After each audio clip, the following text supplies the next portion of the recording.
ആ ആ ആ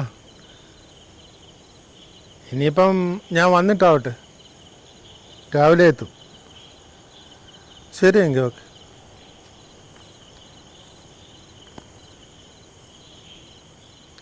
ഡാ, സമയം കുറേ ആയി, പെട്ടെന്ന് വാ, മഴയും വരുന്നു.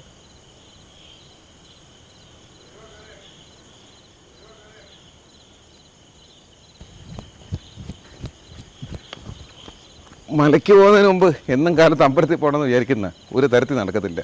പിന്നെ ഇതേപോലെ ഡ്യൂട്ടി സമയത്ത് ഒന്നും തൊഴാൻ പറ്റിയ നടക്കും. നല്ല കാര്യം. അപ്പം നീ എന്നാ മലയ്ക്ക് പോകുന്നേ? 1-ാം തീയതി പോകണമെന്ന് വിചാരിക്കുക. മഴ പിന്നെ കടുപ്പിക്കുമെന്നാണ് തോന്നുന്നത്. പെയ്യട്ടെ.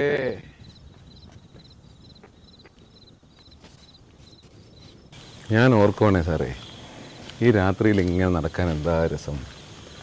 നല്ല തണുപ്പ്, ഇളം കാറ്റ്, ചാറ്റമഴ. കവിത എഴുതിയിരിക്കേണ്ടവനൊക്കെ പിടിച്ച് പോലീസിലെടുത്താൽ എങ്ങനെയായിരിക്കും? പറഞ്ഞു തീർന്നില്ല, ദാ കഴിയുന്നു.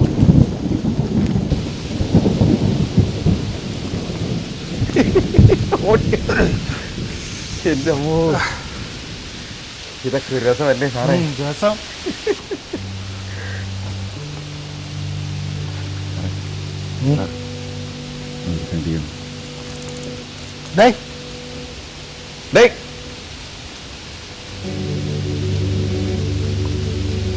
എന്താ അവിടെ ഇരിക്കുന്നേ? പാവങ്ങൾ. ഒന്നുമില്ല, ഞാൻ ചൊറിയും യോഹന്നാനുമായിട്ട് എന്ത് ഡ്യൂട്ടി. കുറെ നേരമായിട്ട് ആൾ എനിക്ക് ഉണ്ടായിക്കൊണ്ടിരിക്കുക. ഞാൻ വിളിക്കാം, പൈലറ്റ് വരുന്നുണ്ട്. P1 mobile to answering. Sir, ഞങ്ങളിവിടെ ബോർഡർ വെയിറ്റ് ചെയ്യുന്നുണ്ട്. ഓവർ. എന്തെങ്കിലും കഴിക്കാൻ തുടങ്ങുമ്പോഴത്തേക്ക് ഇതിനൊക്കെ കെട്ടി ഇറങ്ങും. ഒന്ന് എടുത്ത് വെച്ചേക്കണേ. സാർ ഈ പടം കണ്ടായിരുന്നു? ഞാൻ പടമൊന്നും കാണാറില്ല. റോന്ത് കിടിലൻ പടമാണ്. അതെ. ഇപ്പം നമ്മൾ രാത്രി നടക്കുന്നത് ഇതേപോലെ രാത്രിയിൽ റോന്ത് കിട്ടുന്ന 2 പോലീസുകാർ. നമ്മൾ ആരെയൊക്കെ കാണും? കള്ളൻ, കൊലപാതകി, വ്യഭിചാരി, ആശുപത്രിയിൽ പോകുന്നത്, കള്ളക്കടത്തുകാരൻ, അങ്ങനെ കുറേ മനുഷ്യരെ കണ്ടുമുട്ടുന്ന 2 പോലീസുകാർ. കാണണ്ടോടോ സാറേ? അതെ. മഴയ്ക്കൊരു ശമനമുണ്ട്, നമുക്ക് നടന്നാലോ? ഇറങ്ങാമെങ്കിൽ.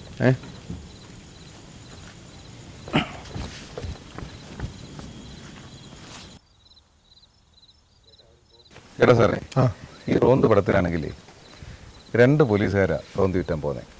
ഒന്നൊരു ഡ്യൂട്ടി ഓഫീസർ, പിന്നെ ഒരു ഡ്രൈവർ. പിന്നെ മോരും മുതിരയും പോലെ തമ്മിൽ ചേരാത്ത 2 പേര്. ഈ ഡ്യൂട്ടി ഓഫീസറാണെങ്കിൽ സർവീസിൽ കയറി മൂത്ത് ഇങ്ങനെ വന്നതിൻ്റെ തഴക്കമുള്ള ആളാണ്. പക്ഷേ ഈ ഡ്രൈവറാണെങ്കിൽ ടെസ്റ്റ് എഴുതി ട്രെയിനിങ് കഴിഞ്ഞ് അന്നേരം ആ സ്റ്റേഷനിലോട്ട് വന്നതേ ഉള്ളൂ. അവനാണെങ്കിൽ ഒരു ഭൂലോക മര്യാദക്കാരൻ, ഒരു നല്ല പിള്ള.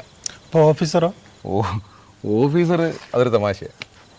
അങ്ങനെയെന്ന് വെച്ചാൽ വളരെ പരുക്കനായ, കരുണയില്ലാത്ത, ഒന്നിനോടും കോംപ്രമൈസ് ചെയ്യാത്ത, അവസരവാദിയായ, പ്രതീക്ഷകൾക്ക് വിരുദ്ധമായി മാത്രം പെരുമാറുന്ന, കർത്താവിൻ്റെ പേര് പോലും കണക്ക് പറയുന്ന കൈക്കൂലിക്കാരനായ ഒരാൾ.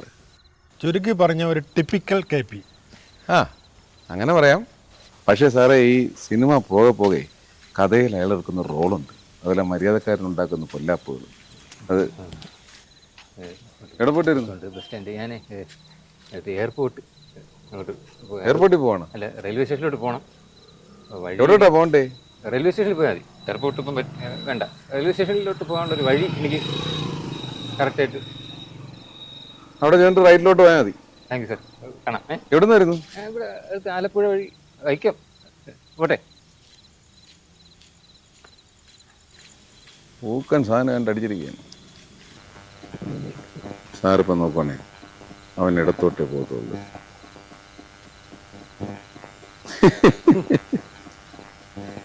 നമുക്ക് പോവാം. കേട്ടോ സാറേ, ഒരിക്കൽ പത്മനാഭൻ സാറിൻ്റെ ഒരു ഇൻ്റർവ്യൂവിൽ ഞാൻ കേട്ടിട്ടുണ്ട്, ഒരു നല്ല സാഹിത്യ സൃഷ്ടി അഥവാ സിനിമ അത് കണ്ടു കഴിഞ്ഞാൽ അല്ലെങ്കിൽ വായിച്ചു കഴിഞ്ഞാൽ മനസ്സിലൊരു അസ്വസ്ഥതയെ അത് അവശേഷിപ്പിക്കണമെന്ന്. ഈ സിനിമ റോന്ത് അങ്ങനത്തെ ഒന്നാണ്.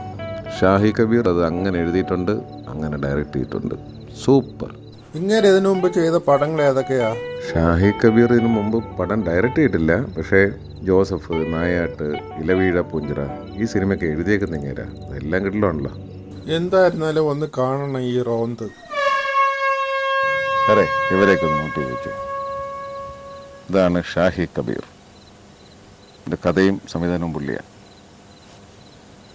ഇത് മനേഷ് മാധവൻ, സിനിമാറ്റോഗ്രാഫി പുള്ളിയാണ്. ഇത് അനിൽ ജോൺസൺ, മ്യൂസിക് പുള്ളിയുടെ. ഇതൊക്കെ ഫിലിമിന്റെ ക്രൂ അല്ലേ? അതെ. പിന്നെന്തിനാ പുള്ളിയുടെ പേര് പറയുന്ന പോലെ പറയുന്നത്? എൻ്റെ സാറേ, നമ്മൾ പോലീസുകാരില്ലേ, നമുക്ക് ഈ ഒരു ഭാഷയല്ലേ അറിയൂ, അതുകൊണ്ടങ്ങ് പറഞ്ഞു. സാറേ, ഈ പടത്തിൽ അഭിനയിച്ചിരിക്കുന്ന സകല ആൾക്കാരും ചെറിയ വേഷം ചെയ്തിരിക്കുന്നവർ തൊട്ട് ദാ ഈ റോഷൻ വരെ കിടിലോട്ട് അഭിനയിച്ചിട്ടുണ്ട്. പക്ഷേ ഈ ദിലീഷ് പോത്തൻ അത് പ്രത്യേകം എടുത്ത് പറയാതിരിക്കാൻ പറ്റത്തില്ല. കാരണം ഇത് കാണുമ്പോൾ എനിക്ക് മനസ്സിലോട്ട് വന്ന എന്താണെന്നറിയാം, ഈ യവനിക പടത്തില് ഭരത് ഗോപി ചെയ്ത തബലിസ്റ്റ് അയ്യപ്പനുണ്ടല്ലോ, അത് തകര പടത്തില് നെടുമുടി ചെയ്ത ചെല്ലപ്പനാശ്ശേരി ഉണ്ടല്ലോ, അതുപോലെ തന്നെ കമലയാളം പടത്തില് മോഹൻലാൽ ചെയ്ത നന്ദഗോപൻ എന്നുള്ള ഡാൻസ് മാസ്റ്റർ ഉണ്ടല്ലോ, അതുപോലെ തന്നെ വിധേയൻ പടത്തില് മമ്മൂട്ടി ചെയ്ത ഭാസ്കര പട്ടേൽ, നമുക്ക് ഓർക്കാം മുന്തിരിത്തോപ്പ് പടത്തില് തിലകൻ ചെയ്ത പോൾ പൈലോക്കാരൻ. ആ ക്യാരക്ടറിന്റെ ഒക്കെ ഗ്രേഡില് നമുക്ക് പ്രതിഷ്ഠിക്കാവുന്ന ക്യാരക്ടറാണ്. നല്ല ഒന്നാം തരം കാതലിൽ കടഞ്ഞെടുത്ത ഒരു കഥാപാത്രം. അത് അത്ര ഭംഗിയായിട്ട് അവതരിപ്പിച്ചിട്ടുണ്ട് ദിലീഷ് പോത്തൻ. സത്യം പറഞ്ഞുണ്ടല്ലോ, ഇങ്ങനെ നമ്പർ കിട്ടിയിരുന്നെങ്കിലേ ഞാൻ വിളിച്ച് 2 വർത്താനം പറഞ്ഞു. എന്തു പറയാനാ? മിസ്റ്റർ ദിലീഷ് പോത്തൻ, നിങ്ങളെ ഞാൻ സൂപ്പർ സ്റ്റാർ എന്ന് വിളിച്ചോട്ടെ, അങ്ങനെ ഉണ്ടായല്ലോ. അത്രയും കിടലിന് ആക്ടിങ്, അത്രയും കിടലിന് ആക്ടിങ്.